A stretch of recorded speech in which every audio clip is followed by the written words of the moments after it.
Alright, it should be another DraftScience video presentation. And here it is, it's beginning. Beginning?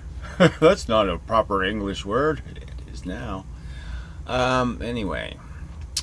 So, yeah, this is just laughable almost. You know, when will they surrender and just admit, okay, you explained it's creation science, it's terrible history.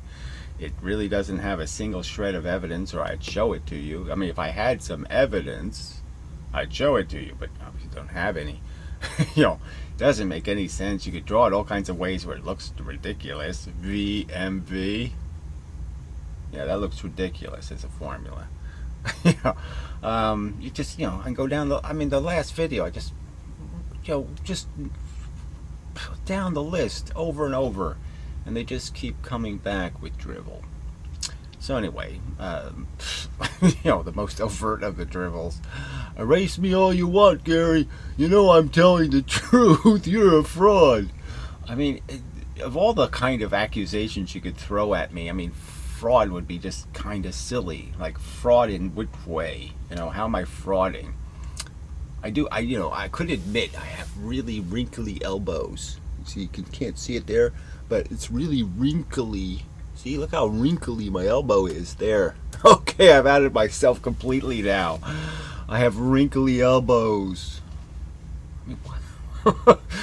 I mean, you know, we're talking in the video about pointed spears and things, and you know how weapons work so much better when you actually, you know, you grind it to a really good point. Didn't even try to make a, you know, to hit me with something that could make me do something besides laugh. I mean, it's a ridiculous, really small pebble. I mean, it's like an unpebble, you know. Unmomentum. He finally showed me some unmomentum.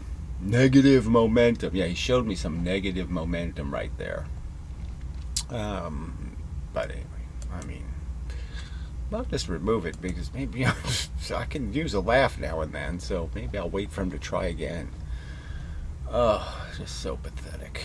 So the good news is that in the chatting bullshit comment section, my last comments have not been responded to. So that's looking up, right? Yep, so far so good. So finally they're shutting up. Maybe. We'll see. But then I got an email from Jerry, so that, you know, I'll have to go through that. So we'll do that first, I guess, because I haven't even read it yet. You know, first thing in the morning kind of thing. So what we'll do is explain a couple of things. And then people maybe can, you know, do physics. You know, maybe they can understand, and then they can counter-argue with some kind of, you know, coherent argument saying how, no, that's not how it works.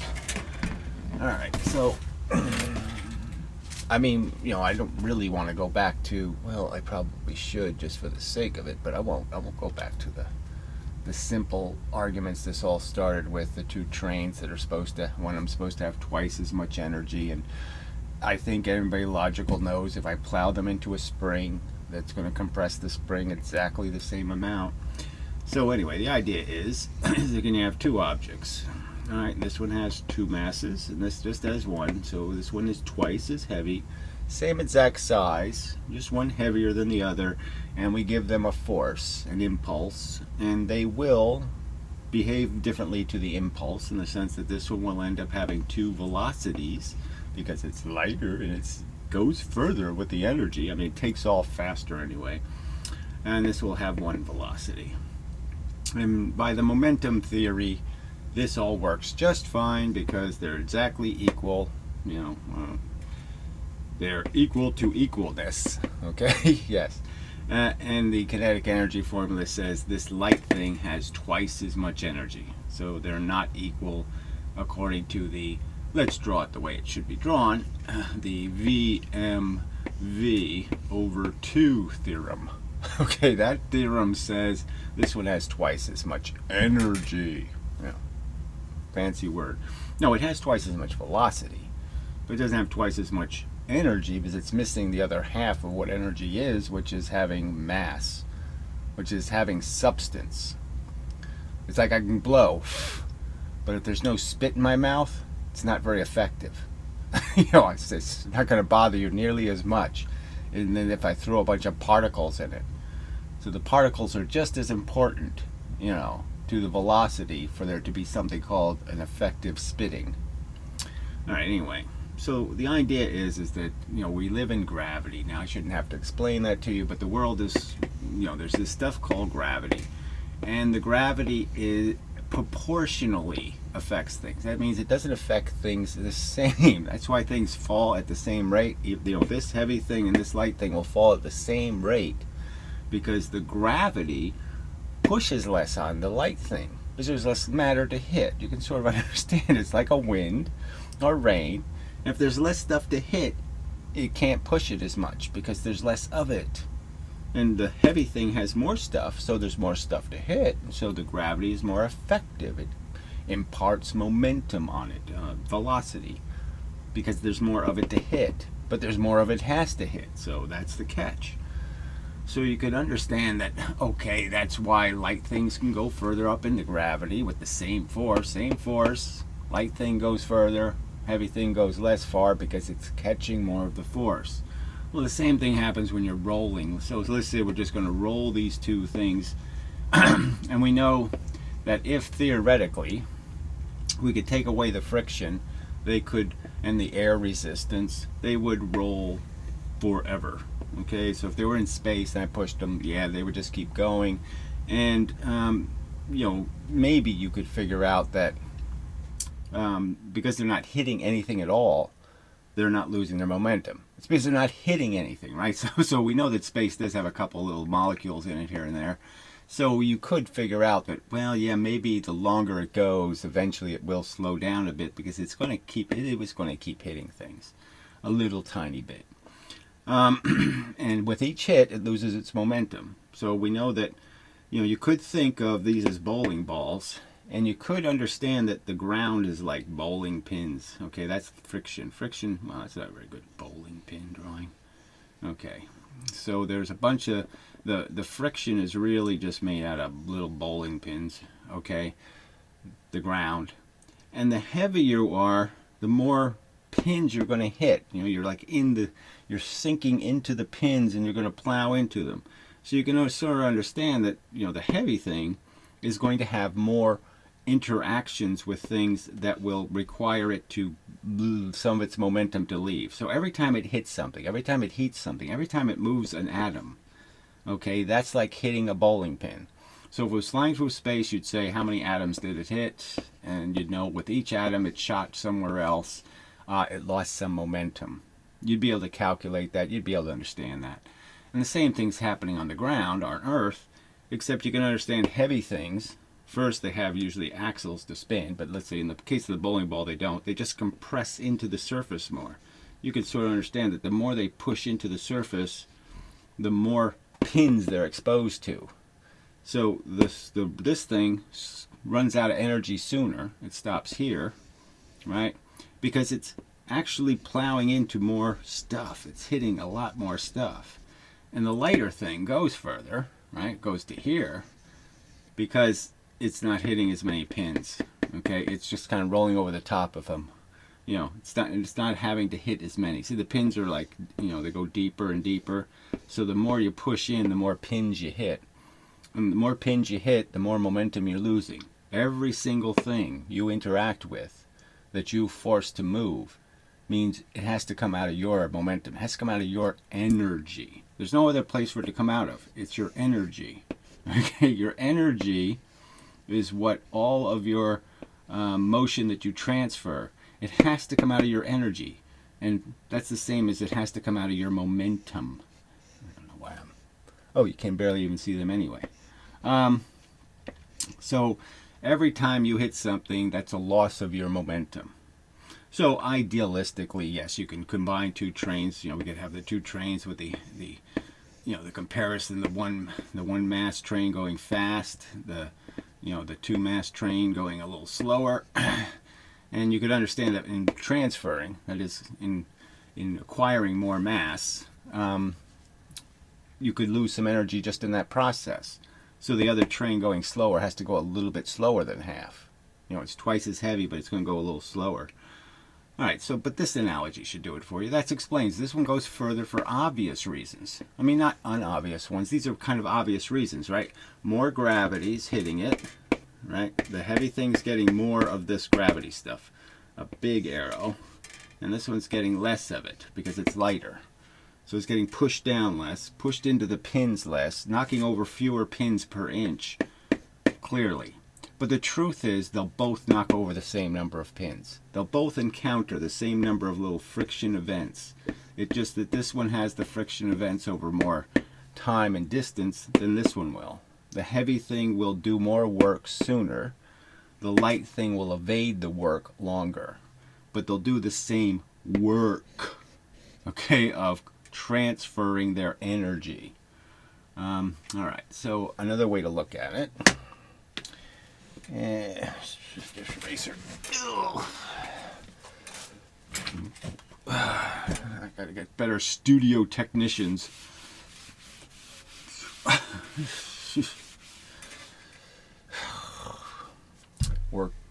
Workers these days. Anyway, all right, so let's go to the train example. And we're just going to make different examples of how you put the extra mass in it. So I can show you lots and lots and lots of experiments, all right, where they have a little train thing and then they drop a weight in, okay? And so what they find is that the one mass thing going 2 velocities, that's this cart, and I drop another mass into it. Well, it can't go 2 velocities anymore. So when I drop another mass that's equal to the mass of this, the whole cart, and I drop another one into the cart, okay, then the cart has to become a 2m and a 1 velocity. Okay, that's what it becomes when I do that. And clearly the point would be is that the numbers come out close, but, whoops, 2 mass and 1 velocity. This velocity would be a little less than 1, it'd be 0.9, okay, because it will bash into the track a little bit, the wheels will hit the track a little harder, blah, blah, blah, blah, blah.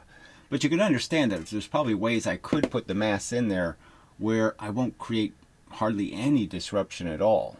You know, I mean, I could have the mass moving, what if, right? What if I had the mass moving with the cart? Let's put this down here so we don't get confused. So this is 1m and 2v. All right, now the argument is kinetic energy theory says this cart has twice as much energy as this final cart here. The one going half as fast that weighs twice as much. Now I'm clearly arguing that's just ludicrous. If we bang them into a spring, they'll compress the spring the same amount. If we put a generator on their wheel, they'll generate exactly the same amount of electricity. If we put bowling pins in front of them, they will knock over the same number of bowling pins. So it's just silly, frankly. No, but the idea is we could move the mass. Okay, so let's say we had a moving mass. So instead of just dropping it as the cart goes by, we'll move the mass with the cart and then drop the mass in. Well, if we do that, right, I drop it in and the mass already has its momentum. It's already going that way, right? It's like throwing baseballs in, right? We could be in a train. The two trains could be moving side by side. So here's this train is moving along the track and we have another train going right alongside of it. We just throw baseballs into it until it reaches 2 masses worth of baseballs. Well, the fact is all the baseballs we threw in already had momentum in this direction. So we won't lose any velocity at all. You can throw baseballs back and forth between trains all day long and you're not going to change the speed of anything because they already have the momentum in the direction, right? So we know momentum is something in the objects. It's in the things, okay? It's not some fake thing. It's not some environmental thing. It's in the things. It's in the objects. So, you know, it's just so obvious. So yeah, if I drop the mass and it's moving already, I won't change this speed. It'll end up being 2 masses and 2 velocities. Okay, and you you logically know that it's going to be able to knock over twice as many pins now. Because it kept its mass and it kept its velocity. All right, and so now it has twice as much capacity to do things because it has twice as much real momentum. It has its momentum from this and it has the momentum from this and it didn't lose any anywhere. Now, if I do it the other way, and I just drop baseballs that aren't moving, that is, we just throw them from the track, okay, or we just dump them, okay, straight in from the top, so the cart moves underneath the thing that's going to drop, so this has no momentum. Well, then you can see that now the extra mass, this cart has to give it the momentum. It can't keep going unless it gives this the same stuff this one has. These atoms here, all these little atoms in here are going that way. These atoms aren't going that way yet. So this cart's going to have to tell those atoms to go that way.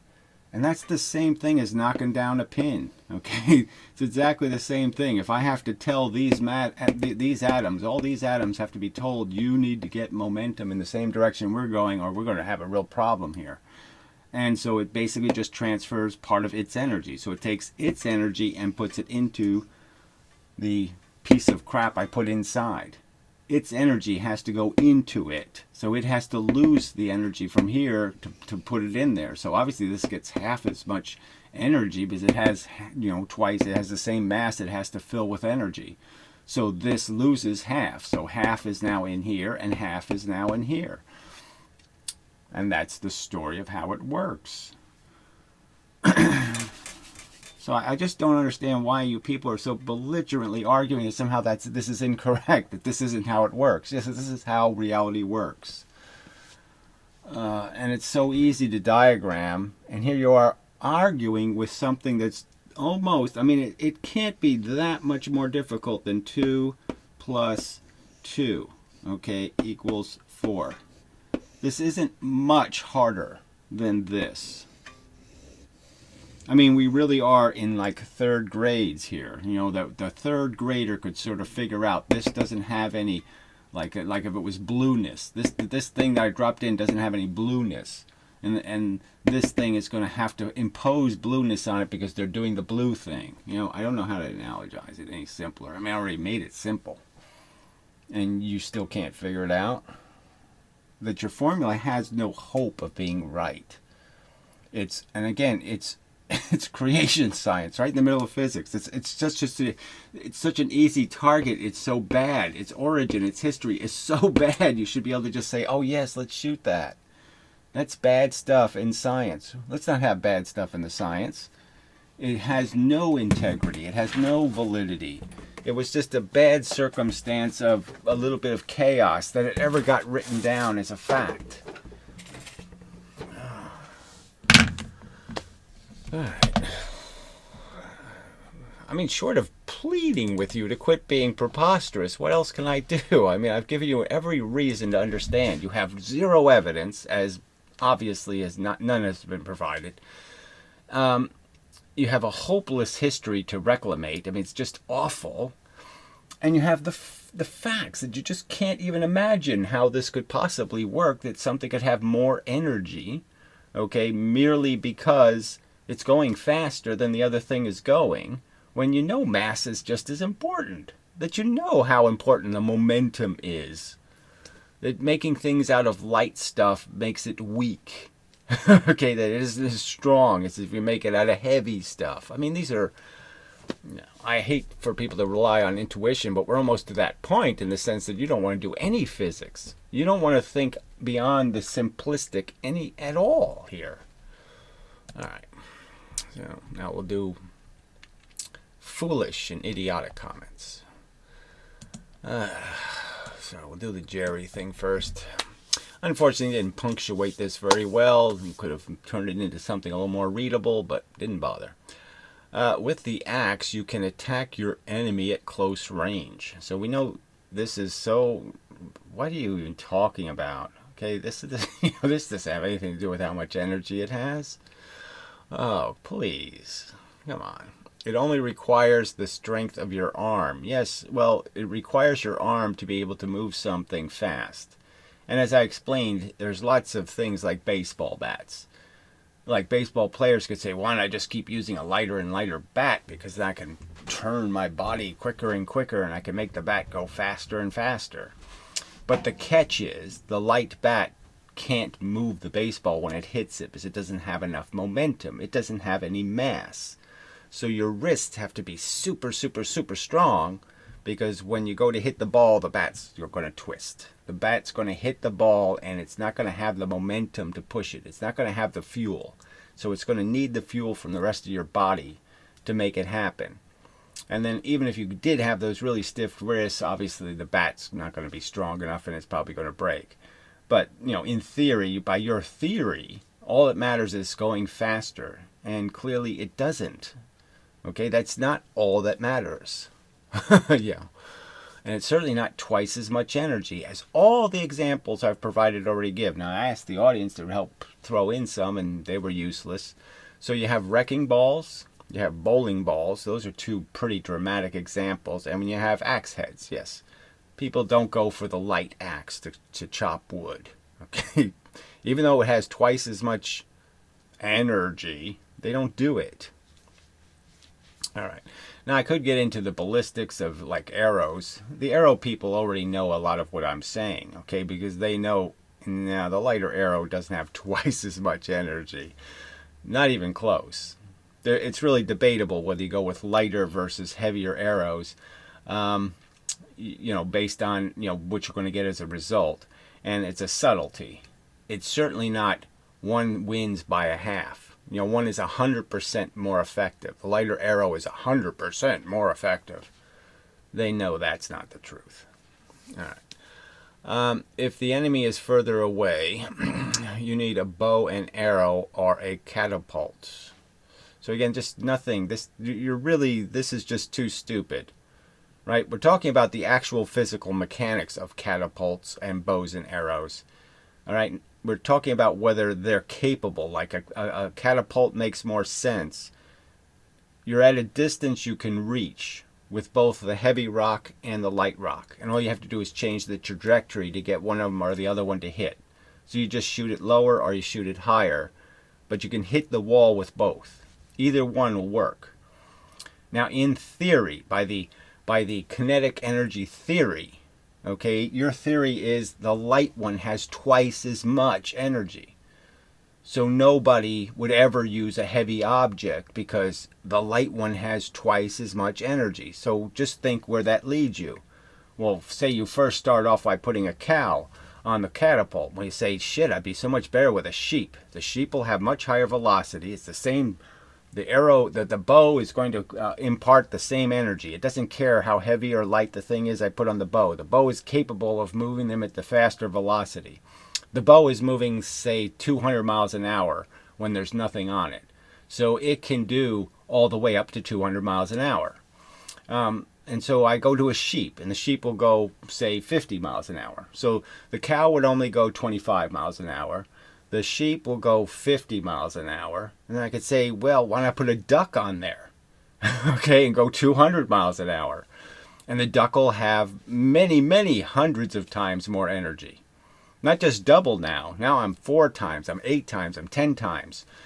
Much, much more energy by your theorem. Okay, that's how bad your theorem is. It thinks if I throw a frickin', bag of salt, a 10-pound bag of salt at 200 miles an hour, I'm going to do more damage to the castle than if I just threw the fucking cow.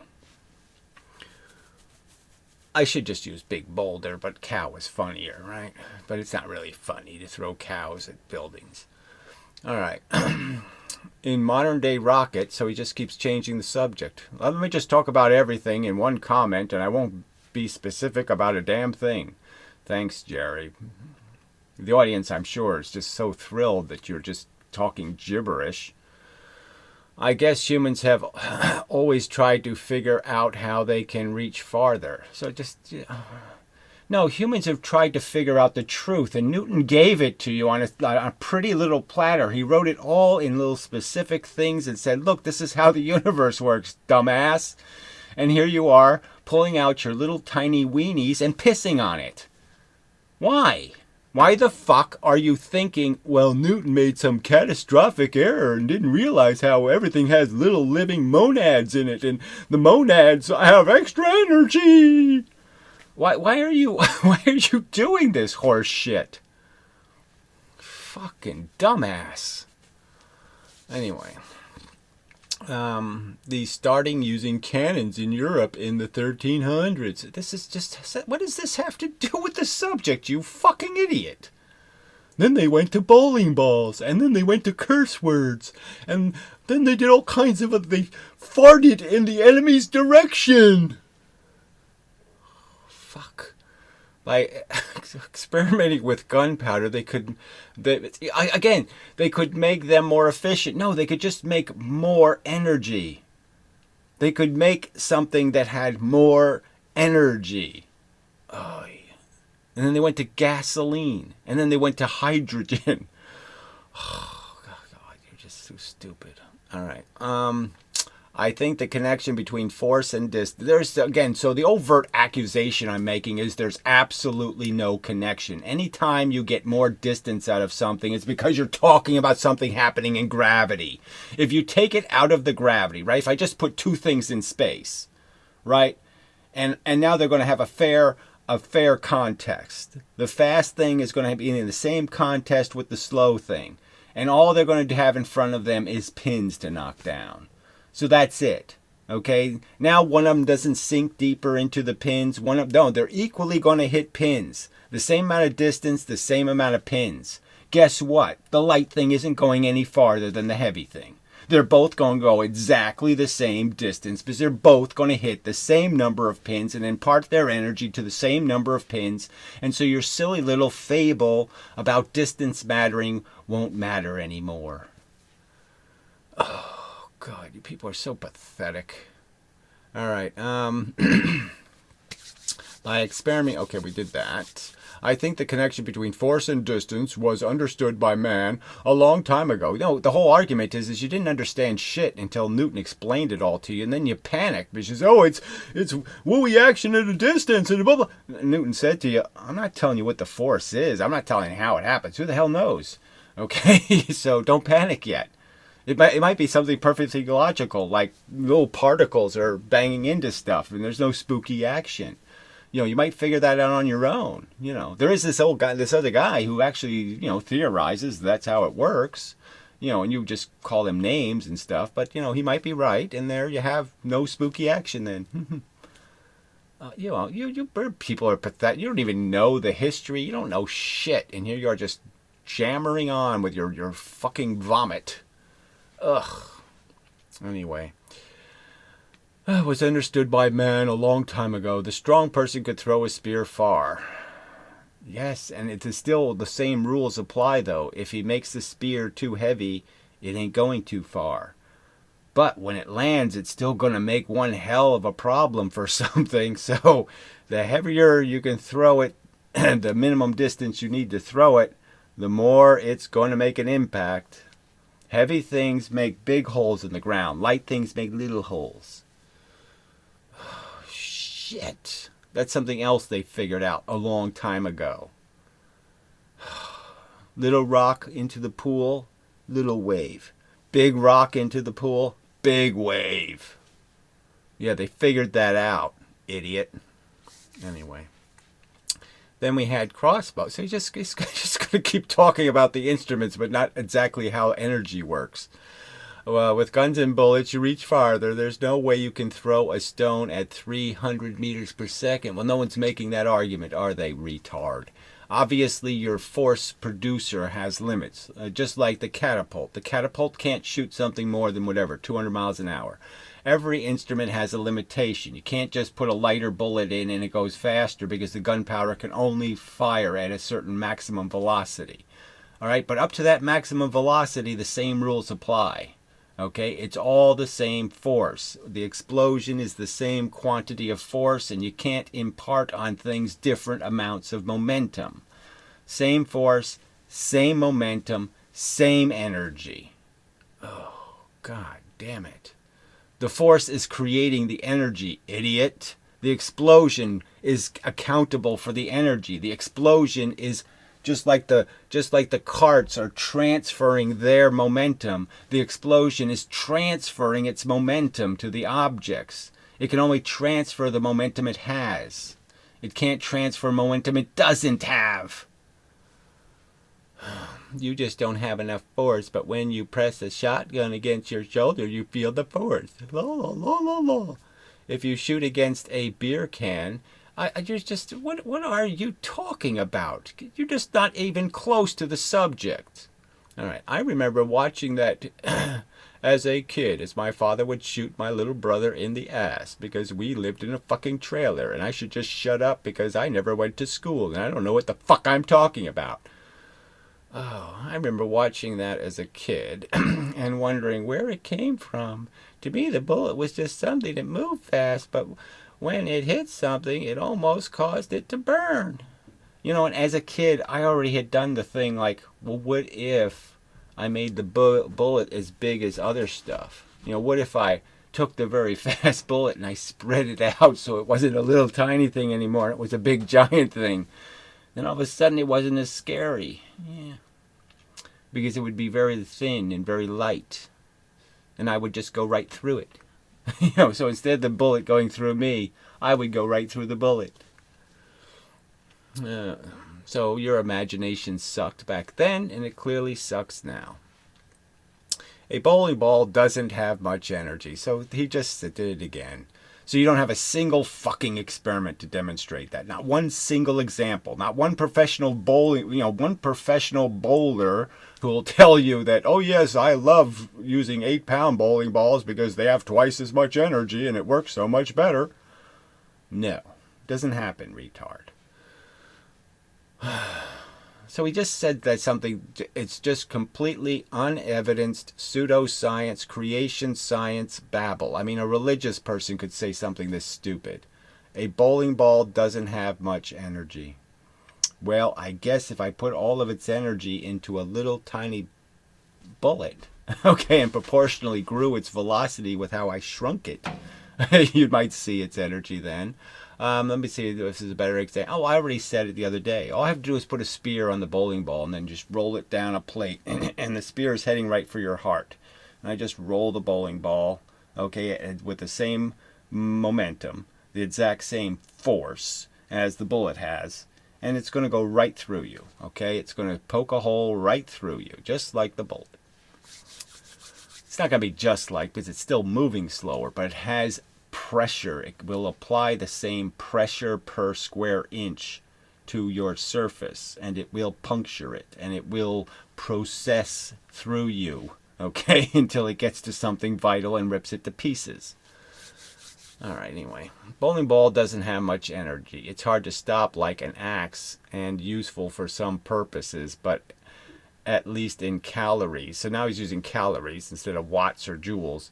It doesn't accomplish much. So just a big fat fucking lie. You have not a single shred of experimental evidence demonstrating that if I drop the bowling ball at its slower velocity into a bucket of water, or I drop the bullet at its fast velocity into a pool of water, that the water gets hotter from the bullet.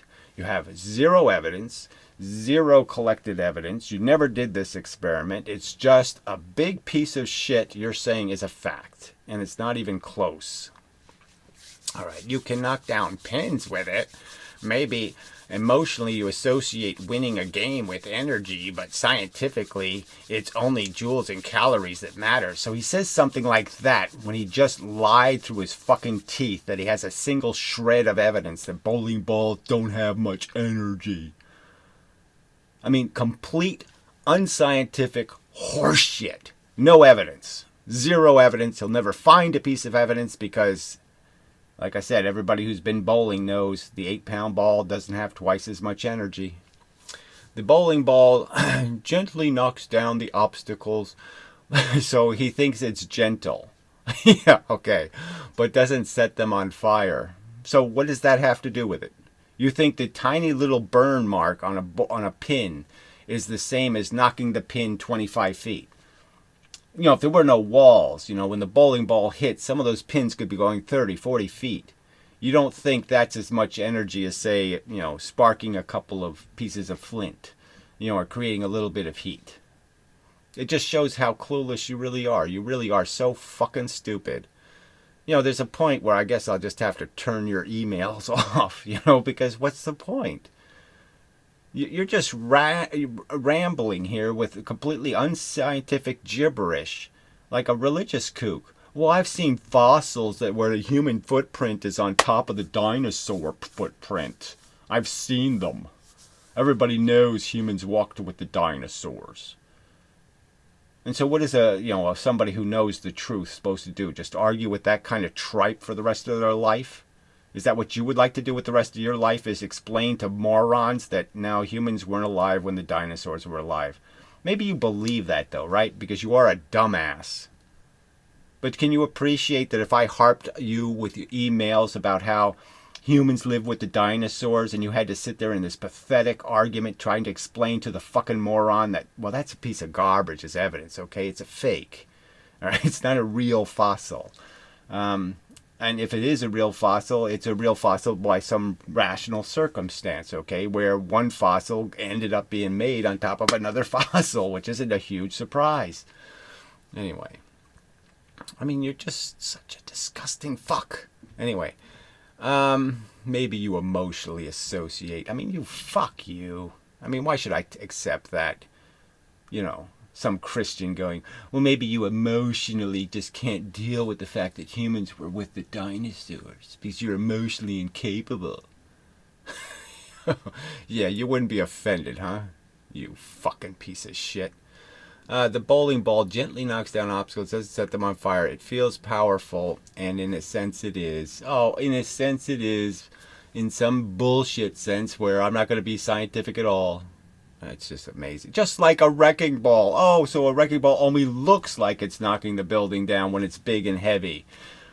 And the failure of the light one to be as effective, that's just an optical illusion. The little one did knock the whole building down. You're just not seeing it because they were invisible bricks. Shit. But it depends completely on what you want to accomplish. I mean, just amazing. Yes, if you don't want to knock the building down, use the twice as energetic small wrecking ball. Yes, if you want to fail to knock the building down with your double the amount of energy, that's the way to go. Oh, man, this is so bad. This is just, you're pathetic. You people are so fucking pathetic. If I want to make a hole in one of those pins from a distance, I need more energy than my arm can produce, and that's a fact. So he's now debating whether or not, if I give you the choice of a 16-pound ball or an 8-pound ball, now he's going to say, I can't make my arm thingy move fast enough to make the small ball go fast enough. He's saying he can't throw the light ball twice as fast as the heavy ball. Now that's his excuse.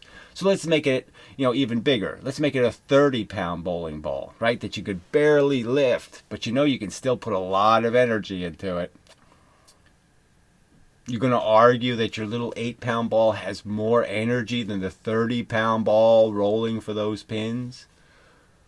You think the 30-pound ball is going to have any problem just wiping them all out? Oh, you're just so pathetic. Assholes. Alright, so I do have my notes here. Let's see. No help from the viewing audience. Just because they're all lame and suck. No example of MV failing. Nope. Still never going to provide me with any experiment ever where following the momentum gets the wrong answer. So I explained the gravity and friction thing. Your whole distance illusion just has to do with the fact that you have no clue how gravity works. You're all fucking imbeciles. You're still falling for, the heavy things move faster. I mean, you're still not getting it, okay? The force isn't the same object. Lighter objects, heavy object. Light object, heavy object. The heavy object collects more force from gravity. That's why they move the same speed. This one's collecting more. It's getting pushed harder because it's heavier. Heavy things have to be pushed harder. All right, heavy things do their work sooner. The sooner, it works both ways, right? They're going into gravity, they're collecting more gravity sooner. If they're rolling on something, they're plowing into the surface, creating more friction, so they're doing more work sooner. Okay, so in those examples, heavy things do their work sooner. Light things put it off, procrastinate, say, I want to evade. They evade doing work longer. But that's it. Alright, so this was some loop-de-doo. I just read a couple. I mean, I finally blocked it because it's just too silly. The inside cannot change. It has no scales greater than space to be able to change. The inside is the source of immediacy. The inside is always the same stillness at any position. I mean, what fucking bullshit this is. I mean, you people, the planet Earth is just, you're just all fucking idiots. I just can't, I don't know how I can do this. I don't know how I can live on this planet of drooling retards. Oh, fuck. Endeavor to persevere, Mary. Alright, I'm endeavoring. Alright, so we'll go over some of the highlights, you know, in the comments section. We'll have to explain this stuff over and over again. But I mean, these are just so idiotic. E equals P times V. You forgot the half, Piro. You didn't put the half in, you idiot. You have to put it divided by 2. So what he's just written, I mean, you know, it's just so dumb that you're just like, oh, come on. I don't have to have an argument with somebody this dumb, do I? I mean, come on. There's got to be a rule somewhere where I've cut a break.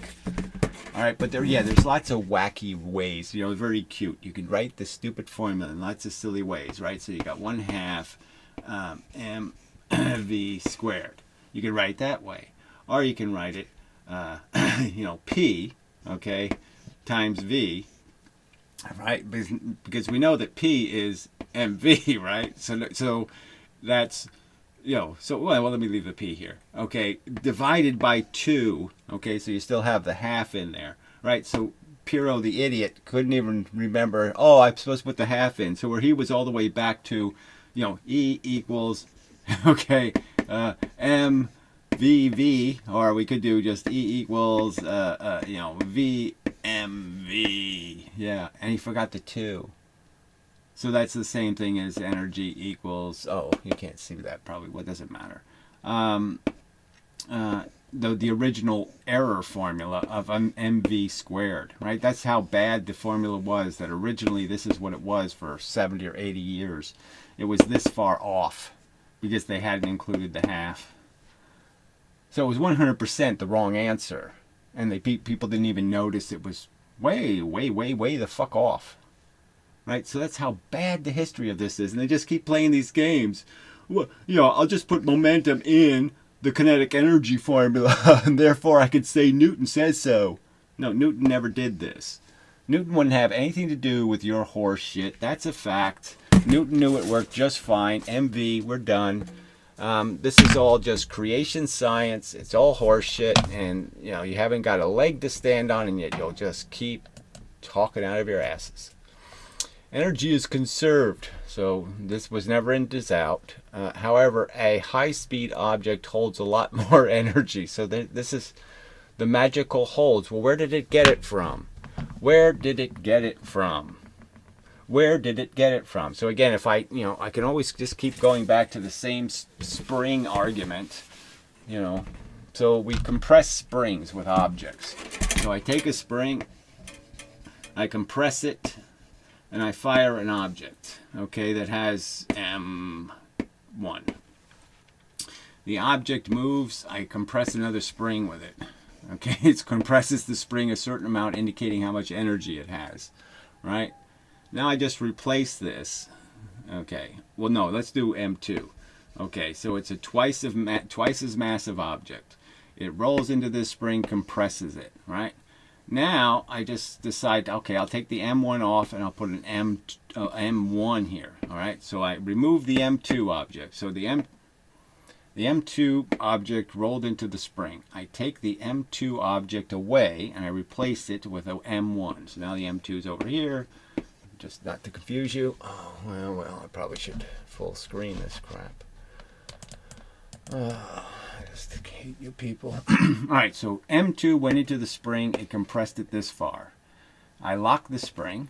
Okay, I replace it now with an M1 object. Now I release the spring and it shoots away at twice the velocity, right? Okay, so the fact is this object, they're going to say this lighter one I replaced on the same exact spring that compressed it here is now got twice as much energy. 2x energy. Where did it get the 2x energy from? The spring was compressed by this object that has only 1x energy. So how did the 1x energy put 2x energy worth of force into the spring? How is that possible? See, this is the make free energy theorem. It's completely obnoxious to the conservation principle. It breaks it in every way possible. Now, if you can explain to me how the one mass, the two mass object isn't going to compress the spring this far, go ahead and try.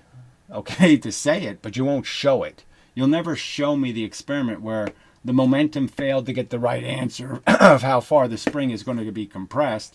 And the simple truth is that when this goes out, it's going to have V2. Okay, it's going to have twice as much velocity because it's half as massive. The same force will move that object faster. And by moving it faster by this idiotic, stupid, VMV formula, okay, I move it faster, it has more energy. How did I get the more energy? The original object with 1/2 the energy. How does the object with 1/2 the energy compress a spring enough to produce another object that has twice as much energy? That's free energy. It doesn't happen in reality. It's complete fraud, and you people are pathetic. You're just so pathetic to just keep defending this junk, garbage, idiotic, moronic logic and science. I won't even call it science because it violates logic so egregiously. It is such a rape of logic that it shouldn't even be called science. It's not even an attempt to be logical. All right. Object holds a lot more energy than the same object going slower. No evidence for this will ever be shown. The energy is the same. So this doesn't even make sense. Is conserved. However, the high-speed object holds a lot more energy than the same object going slower. The energy is the same. It holds more, but it's not the same? So that doesn't even make any sense, right? And it would be the other way around, right? It's the heavy objects that are hiding their energy. Where you can't see it. They have special hidden energy. Oh, anyway. And the way it came about was looking beyond moving objects. At what? Into the energy that is non-moving things, is in non-moving things, like a tank of gas or a pile of wood. So again, more horse shit. You got to know that the calculations are for figuring out how many exact joules of energy you'll get out of any piece of wood would be idiotic, because every piece of wood is going to have more energy in it than some other piece of wood, depending on the type of tree and all that kind of stuff. Even coal, you can't rely on a chunk of coal to have a certain energy output per pound, because every bit of the coal is, a little bit older, a little bit younger, a few more molecules in it, in the right evolutionary phase. So just pile of crap. I mean, just insidious crap. What an invasion to move to chemistry, to pretend that this formula works with gunpowder or something. No, it doesn't. All right, the momentum formula always works. There's a certain amount of energy in something. It's a capacity to move other atoms. It can be certainly understood as momentum. So this is just all horseshit. They've never shown any of these lighter things to have more energy, or, well, whatever. I've already been over it. Shape does not define energy. That's exactly what was said in the video. So you're really pathetic to keep repeating things that were in the video. I mean, it was an hour-long video just going through all of this crap, and I could just replay the video and marvel at the fact that how the fuck did you write these comments after watching this video? You obviously didn't watch the video is the simple answer. So as Piero always does, he doesn't watch these fucking videos. He watches 5 minutes and then opens his stupid gob. It's disgusting. Energy is conserved. It doesn't matter where it's stored or is. So this has nothing to do with energy storage. There's no energy storage in the train example. There's no energy storage in the bowling ball example, for fuck's sake. These are kinetic objects moving. Okay, your theory says they have a certain amount of energy, and it's wrong. No one on the other side of where you're at says that. I don't even know what the fuck that could mean. No one on the other side of where you're at says that. You clearly say it has more energy, so again, and it doesn't. The whole point is you're saying the 8-pound bowling ball is the way to go. It has twice as much energy, yet nobody can verify that with an experiment. Nobody is showing that to be true. No one's buying the 1 pound axe head. No one's buying that one. Okay. This is insipid baby talk. I said you typed this much and you never responded to my previous response to your previous comment. Okay, and so I'll read that because it's I thought it was a good response. This doesn't address the controversy at all. Momentum is clearly conservational and provides an almost always accurate definition of energy. You are asserting the bullet has 100 times the energy. So let's understand, with the bullet and bowling ball example, we're not talking about the bullet having twice as much energy. We're talking about the bullet having 100 times more energy. 100 times more energy. Not even close to a fact. Okay. That it could, in theory, light 100 times as many light bulbs as the bowling ball with equal momentum. So just understand, we know they have equal momentum. That is, they have masses that are inverse to velocity. So they have the same momentum, and yet their theory says the bullet has much more capacity to do work. But it doesn't, and you know it. You must know it. But a much slower velocity. There is a factual difference in what momentum says versus kinetic energy says.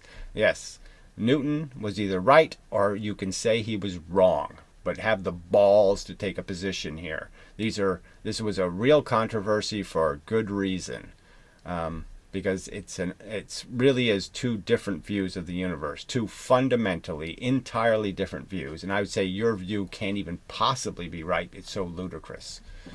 There is no compatibility. One gets right answers, one gets wrong answers. Show me one experiment where you show a bullet lighting more lights than the slower object with equal momentum. Show me one experiment where you collected more heat from the bullet's damage than you'll collect from heat from the bowling ball's damage. The atoms moved. The number of molecules moved in space. They both are going to be capable of moving exactly the same number of molecules. That's a fact, and you're just living a deluded, silly notion to believe otherwise. And you're only doing it because you are creationists. You do not fucking care about the truth. You just care about your science being as silly and as deluded and wacky as possible. When you go bowling, do you use a high-energy, low-mass ball? So I asked him this direct question with 3 question marks after it, and he couldn't answer it. Answer the fucking question, retard.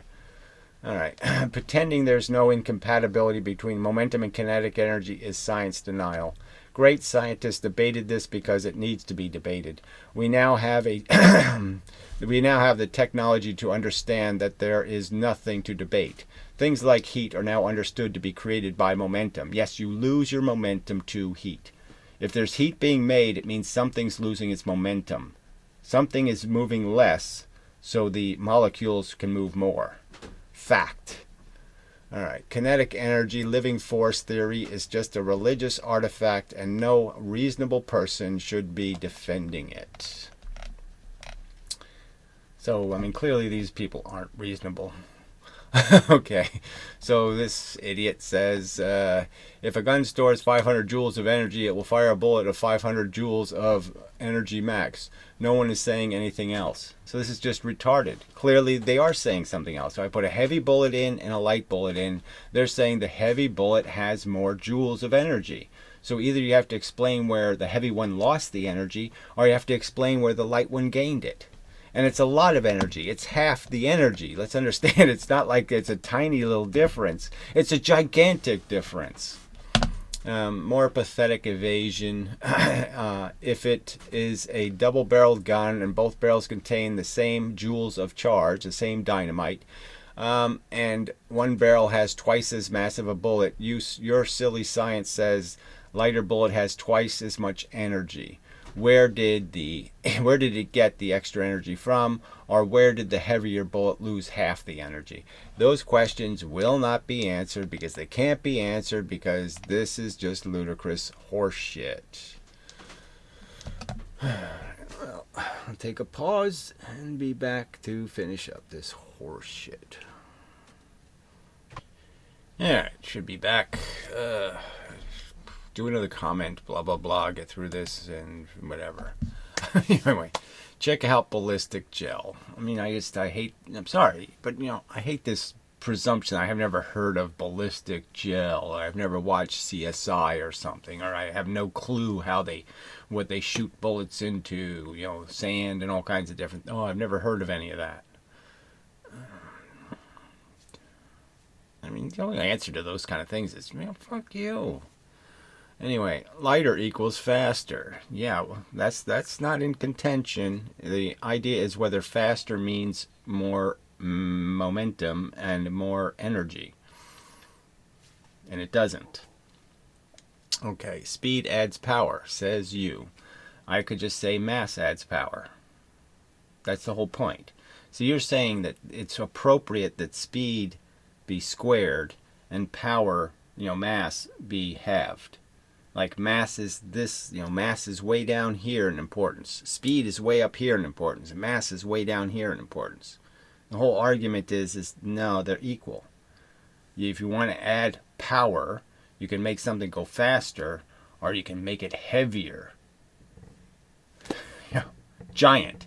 Giants are scary because they're big and heavy, and they can just fall on you and cause you grief. Anyway.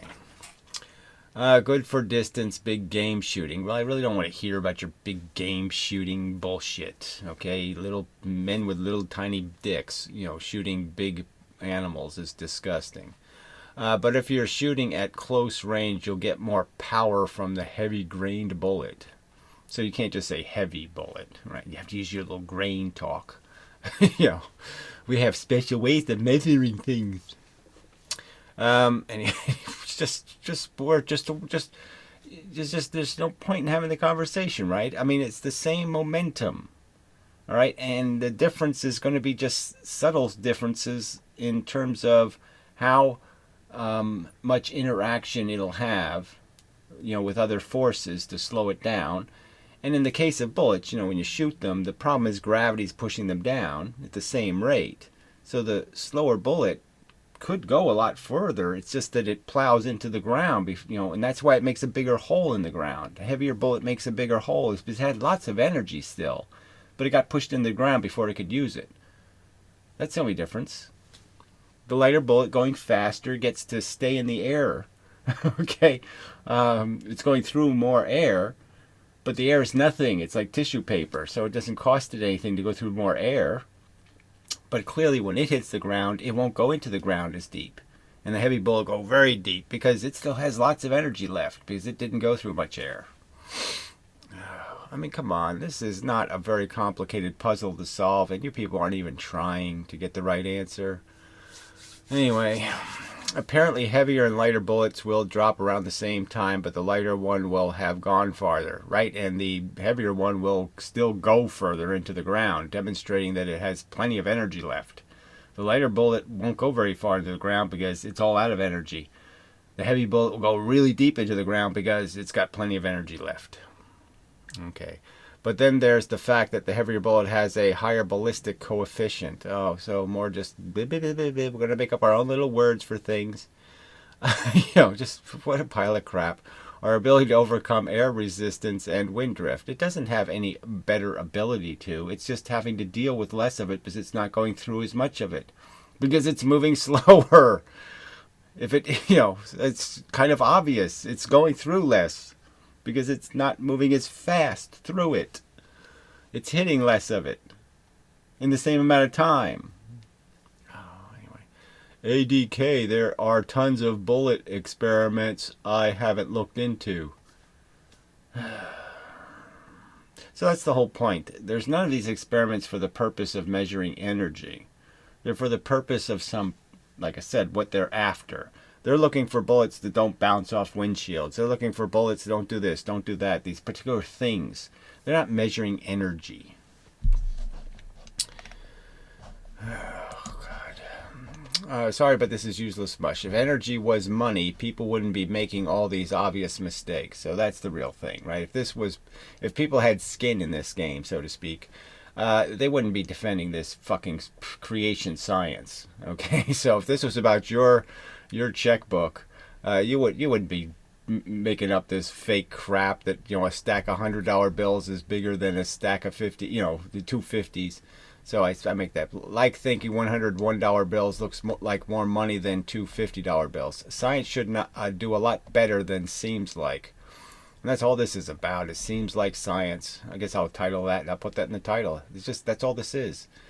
And asking for someone to produce an evidence argument, and you just add much like speed adds power. At the center of the controversy is the fact that mass adds just as much power when velocity remains the same. So if I keep the same velocity, I add extra mass, all right, I've made a much more powerful train. Oh, damn it. Maybe that's true. You can calculate bullet mass gain by velocity for feet per second to get power output for comparison. That's not helpful. Velocity tends to add more power, so he said it again, than bullet weight does. So you have no evidence for that. You're just making that up. That's just seems like science.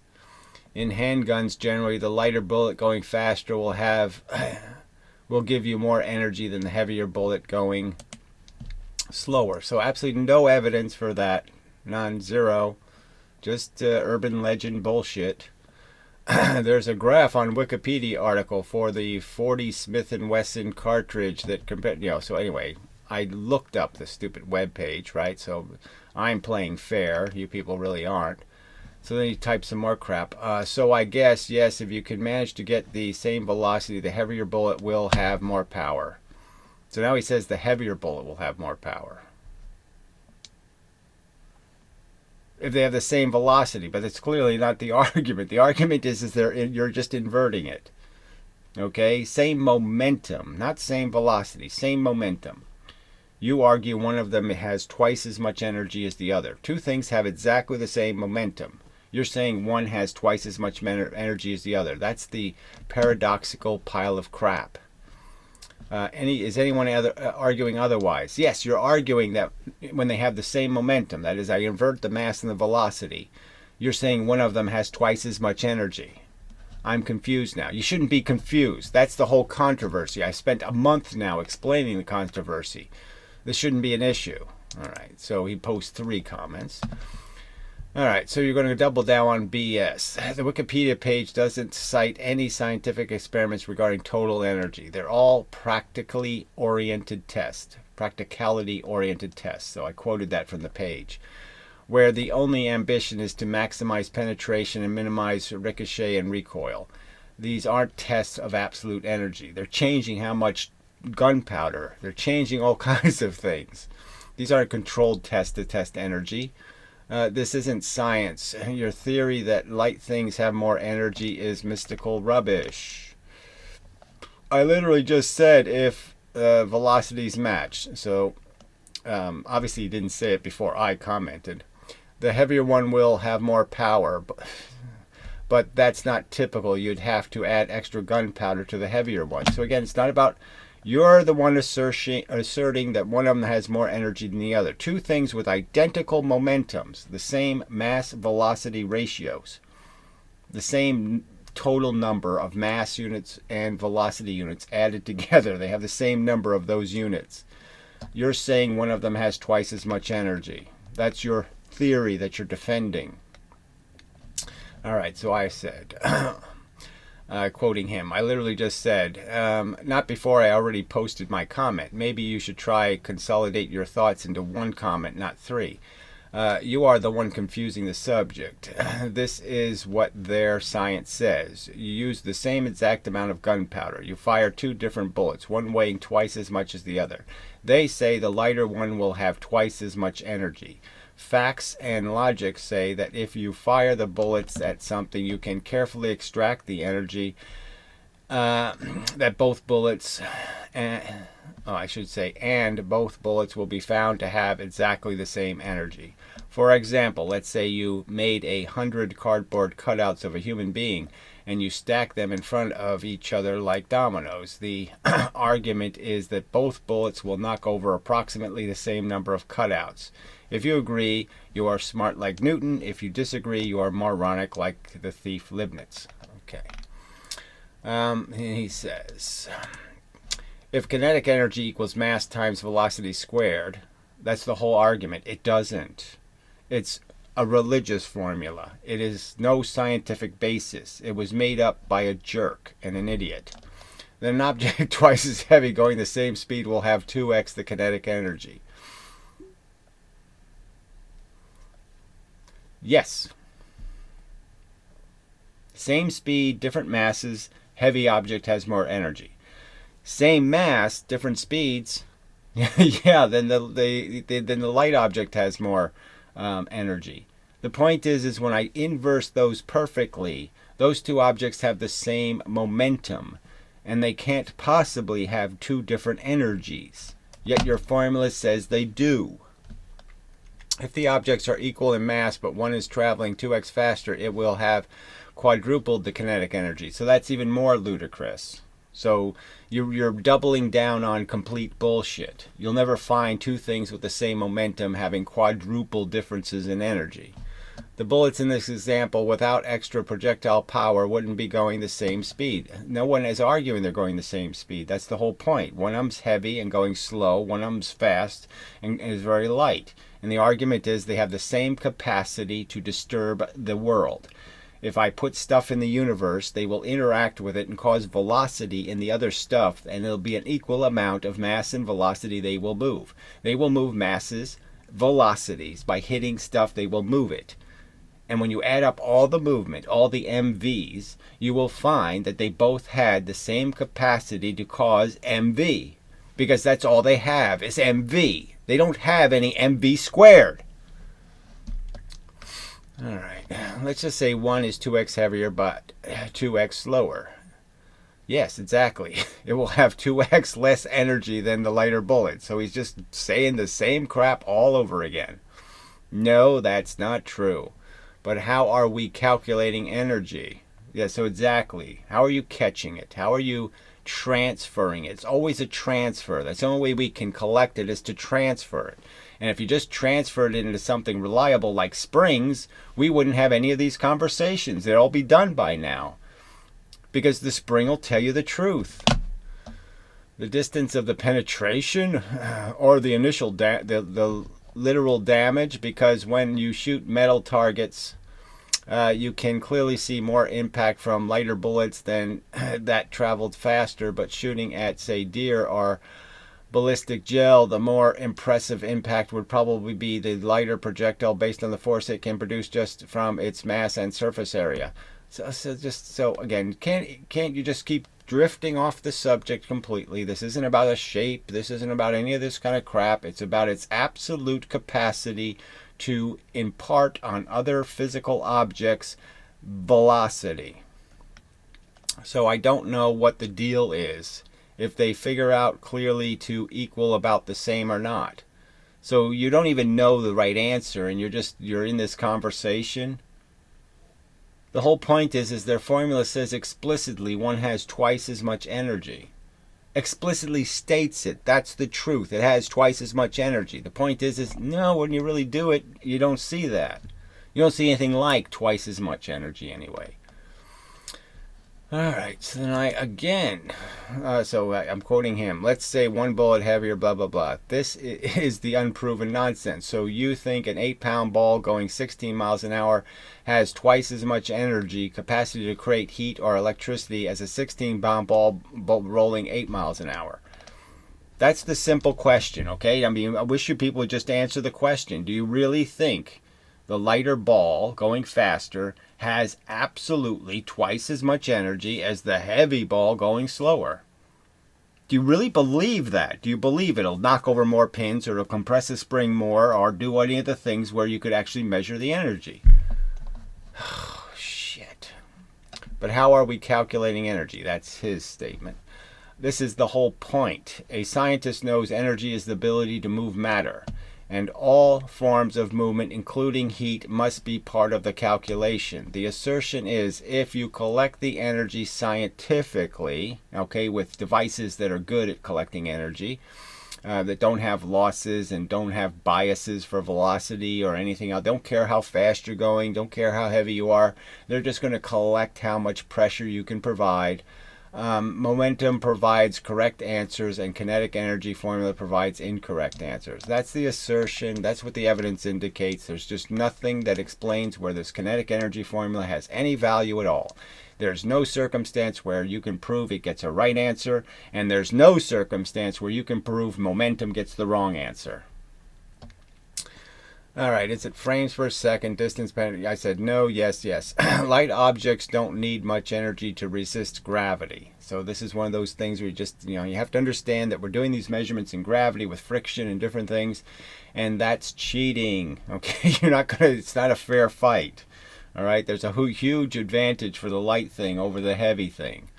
So measuring how far something travels is useless. The simple truth is heavy things distribute their energy over less distance.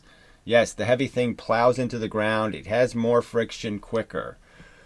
Okay, the scientific way to examine total energy is to examine the total path. Okay, so you look at you look at what it left behind. So you do your two cannonballs, you do your two different things, you let them create a mess, and then you analyze the mess, and you'll see that by volume, it's the same mess. The light thing made less of a trench. The big thing made a big trench. You'll see that if you really look at it, the two paths, the total paths, if you add them up, they'll have the same volume of disruption. The same amount of disturbance was created. Shit. All right, total path, not who got to a destination quicker or who went farther. What science will show is that the path of the heavier object, although shorter, will reveal just as much damage and effects to atoms as the longer path of the lighter object. So he didn't respond to that. So anyway, I don't know what this is. It ain't easy being steezy. I don't know. What the fuck does that mean? I think I'll just delete it because I don't know what the fuck it even means. Oh, people. Jesus Christ. It's just... I mean, why would people be surprised that I have kind of joyful dreams about the destruction of the human race? I mean, why would you be surprised that that would be the obvious response I would have to this interaction with people? I mean, you're just so pathetic. Ugh. Ugh. Okay, well, that's enough, right? Yeah, I'm done. I've had enough. So there's some points in here that I've added that are good points, okay, about the whole understanding gravity and friction, that gravity adds friction. So heavy things make a lot more friction a lot quicker. That's why the little light thing gets to go farther, is just mostly because of the friction argument, that the heavy thing is just not going to, it's going to have more of it. And if they're flying through the air, it's just a fact that the heavy thing, although it's not using any of its energy, it's going slow and it's not using any of it. And so when it hits the ground, it's going to make a big giant hole. And the light thing, although it went very far, is barely going to dent the ground. All right, anyway. Blah, blah, blah, blah, blah, blah, blah, blah, blah, blah, blah, blah. Now, if you shot them straight up, then they would do everything the same again. The momentum would be revealed. The energy would be revealed in the same amount of damage to the ground. But you'd see this huge difference in their distance. 4 times as high for the half as light object, right? It goes 4 times higher. I'm pretty sure I said that right, 4 times. That doubles the velocity. Well, whatever. Let's not even get into it. The point is that you want to measure what it's capable of doing, how much energy it has, and you measure it with good devices for measuring. Just as there's all kinds of I mean, you can stick your finger in something to say how hot it is. That's not a very accurate way to define temperature. That sometimes you're completely fooled because of your own inability to realize that your internal temperature might be 90 degrees, but your external temperature on your skin might be 50 at the moment. And so you'll feel something that was hot and it'll feel cold. Not a good thermometer. You use scientific instruments, do scientific experiments, and come to scientific conclusions. And in the 1700s, they just didn't do it right. You know, this argument took place in little peripheral arguments between people in distant places. There wasn't a good trial. There was just a bunch of rag newspapers that argued back and forth with each other about, you know, who the person was and what crime they committed. It wasn't a good trial. And if you put it to a good trial, there's no evidence defending the kinetic energy formula, and there's just volumes and volumes of experiments that'll demonstrate momentum always gets the right answer. It defines the energy of an object. Shit. But you know, if you people can't do this, you know, if you can't, this is 2 + 2 almost. This they can't get this part, then they have no hope. It's no surprise they can't get gravity right. They can't get the two-slit experiment right. No, it's just, you know, this is so simple and so obvious, and they still can't concede it's shit science. They still can't do it. They just will not allow there to be such a truth that, oh, science made some mistakes. They won't allow that to be the truth. And it's glaringly the truth. All right. So this has been another DraftScience video presentation. Thank you for your attention. But what good does it do because you don't listen? Yeah.